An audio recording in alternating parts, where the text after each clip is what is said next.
get ready for a blast from the past.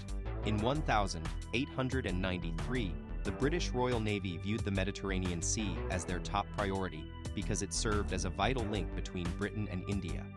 However, this strategic waterway also caught the attention of France and Italy, two rival naval powers that posed potential threats. To keep their route safe and secure, the British amassed an incredible fleet, making them the envy of navies worldwide.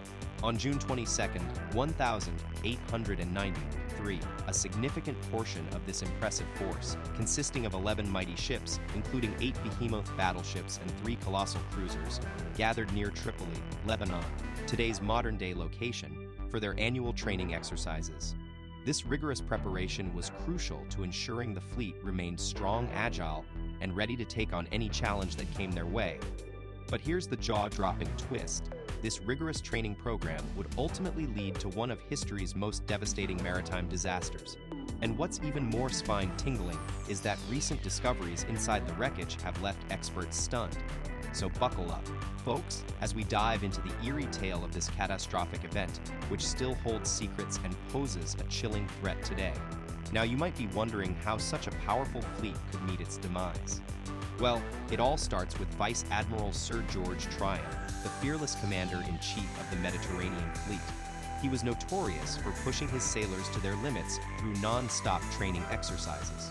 Back in the day before wireless communication existed, these high-stakes drills relied on a combination of signal flags, semaphore, and signal lamps to relay vital orders. A system that would prove crucial, but also incredibly challenging. Now let's break down how this groundbreaking system went from a game-changer to a disaster. Enter the TA system, short for turn away.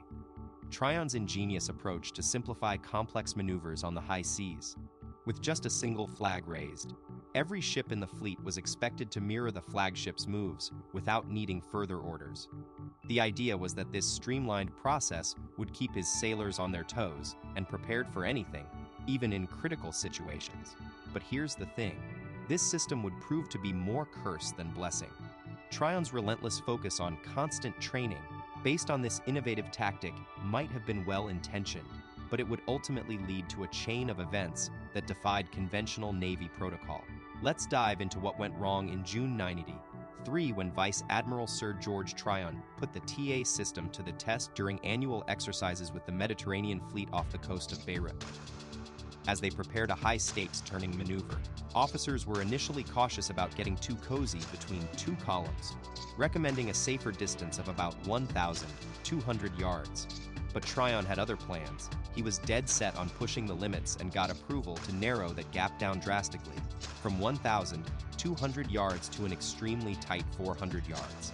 Now, his insistence on squeezing ships together at just 6 cables, or approximately 1,000 meters apart, would have serious consequences due, and it's safe to say these conditions were far too snug for everyone's safety.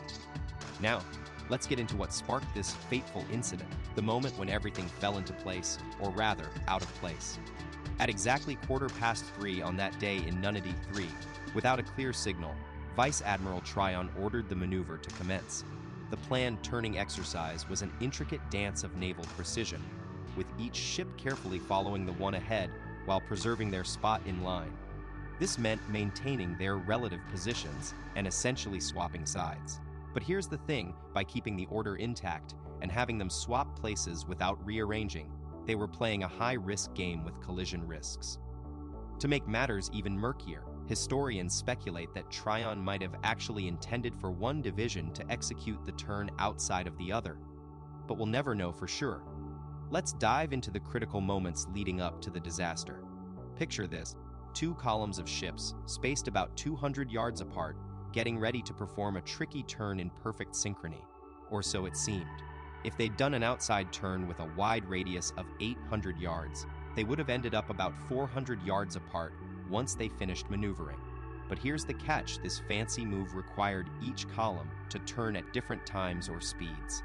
It wasn't a simple, simultaneous spin that worked for both. So what happened? Lord Guilford, Vice Admiral Tryon's right-hand man, gave the fateful order, telling both divisions to make a sharp 16-point turn inward. Even though everyone knew this was asking for trouble, despite some officers having an idea of what Vice Admiral Sir George Tryon had planned, no one spoke up against it. And as for Rear Admiral Markham, who led the other column, he was clearly hesitant about hoisting the signal flag, hinting that he'd grasped just how risky this order was. The tension builds. Vice Admiral Sir George Tryon's patience wears thin as he spots his fleet inching closer to the shore and realizes they need to make a swift turn. So, in a burst of urgency, he sends a semaphore signal to Rear Admiral Markham, essentially saying, "What's holding you back?" The moment of truth arrives when Markham gets the message loud and clear. He orders his column to start turning immediately. Now, here's the kicker. Several officers who were on board those flagships later revealed that they'd been secretly hoping for a last-minute rescue plan from Tryon himself, one that would have dodged the impending disaster. But it wasn't meant to be. Instead of veering away, both columns keep turning straight into each other. The seconds tick by like hours as the fleet hurtles towards catastrophe. A few agonizing moments before impact looms large. It's astonishing that it takes this close call for the captains of both ships to grasp what's unfolding. Yet, in a shocking display of protocol over instinct, they hold back from taking swift action despite being trained to do better. Tryon's own flag captain, Morris Burke, had even begged for permission 3 times to reverse the engines and avoid disaster, but was forced to wait. That is, until the very last second when Tryon finally yells across to Markham, "Go Astern. Go Astern," a desperate bid to avert the impending doom that's mere seconds away from becoming reality. But it was too late. Panic and confusion had set in, and the ship's crews were unable to react quickly enough. The captains finally ordered a reversal of engines, but it's a move that comes far too late. With a devastating Crazy-Stuff, Camperdown's ram slams into Victoria's starboard side, slicing through the hull 12 feet below the waterline and burrowing 9 feet deep. As if things couldn't get worse, the ongoing engine rotation causes the ram to be yanked back out, creating a gaping wound in the ship's side and flooding it with even more seawater before the watertight doors can be sealed. Just 2 minutes post-collision, the vessels slowly began drifting apart. But there's a catch. It's a scorching Thursday afternoon, and in line with naval tradition, all hatches and ventilation openings are wide open to keep crew members cool. Little do Tryon and his second-in-command, Staff Commander Thomas Hawkins Smith, know that their ship has suffered a catastrophic breach with a massive 100-square-foot hole ripped into the side. But even that isn't enough to convince them of the severity of the situation. Despite being in grave danger, Tryon remains optimistic, ordering Victoria to turn towards shore just 5 miles away. His plan is to beach the ship and save it from sinking. Meanwhile, nearby vessels have launched rescue boats, but Tryon signals for them to return to their ships, confident that they can still salvage the situation. 2 whole minutes pass as Camperdown edges away from Victoria, but that's when things start to take a drastic turn. The water level surges, flooding over the deck and pouring into the open hatches like there's no tomorrow. Lieutenant Herbert Heath springs into action, joining a team in an attempt to deploy a vital collision mat alongside the stricken ship. This makeshift patch could have helped seal the massive hole and drastically reduce water intake. But their effort comes to a screeching halt when they're caught wading through chest-deep water before they can even position the mat. Just 5 minutes after the initial crash, Victoria's bow has plummeted 15 feet into the depths, listing heavily to starboard as if warning of her impending doom.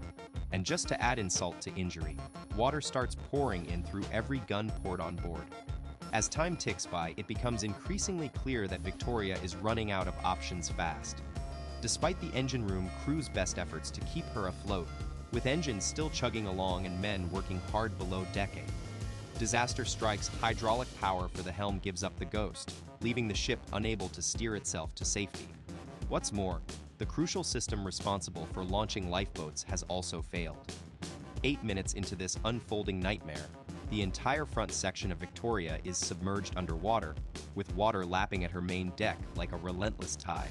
Meanwhile, her stern begins to lift, almost comically tipping upwards until her propellers are all but airborne. Amidst this chaos, Captain Burke takes it upon himself to personally assess the damage, and in the immediate aftermath of the collision, he swiftly seals off the ship's watertight doors in an attempt to contain the flooding. But it soon becomes apparent that while the engine room remains miraculously dry, things are far from rosy elsewhere on board. Tragedy unfolds at an alarming rate as water pours in through the breach, sweeping some crew members away while trapping others behind sealed doors.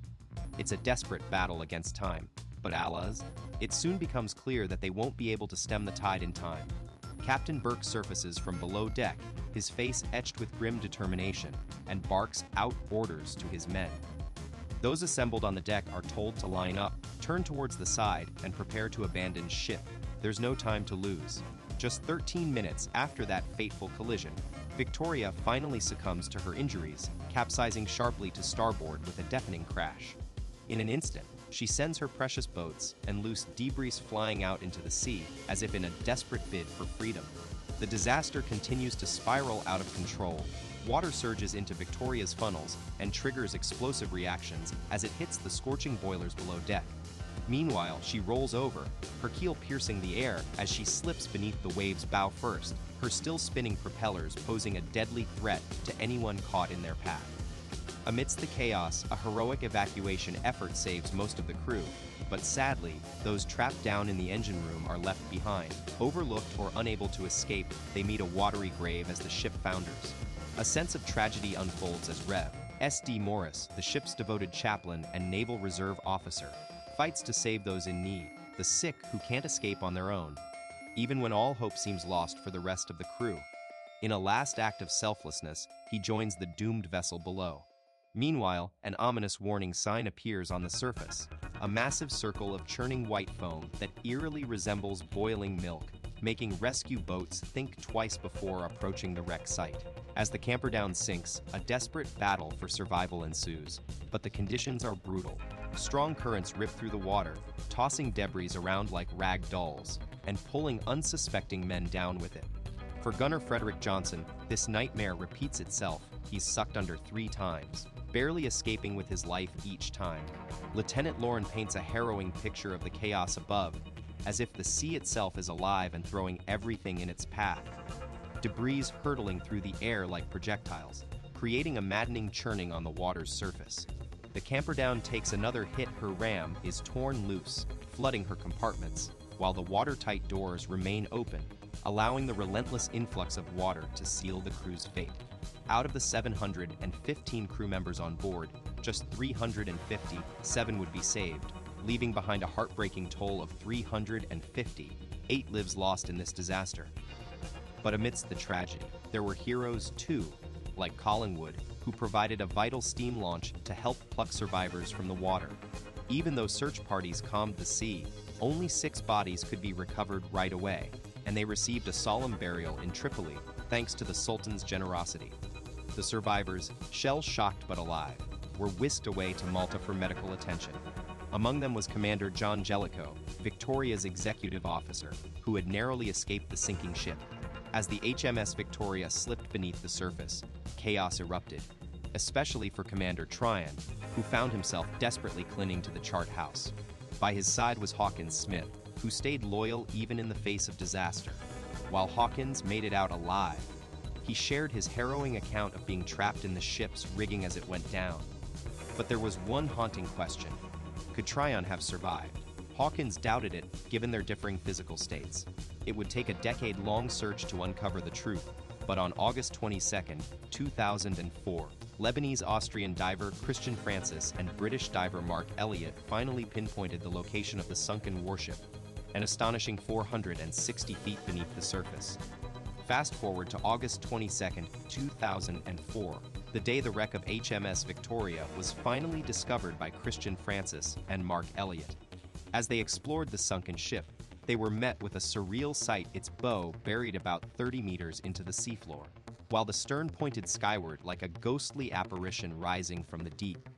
But what's even more mind-blowing is that some of the ammunition inside the vessel was still intact, a staggering testament to the ship's massive arsenal, which included 2 behemoth 16.25-inch guns in a twin turret, making them the largest ever mounted on a British battleship at the time.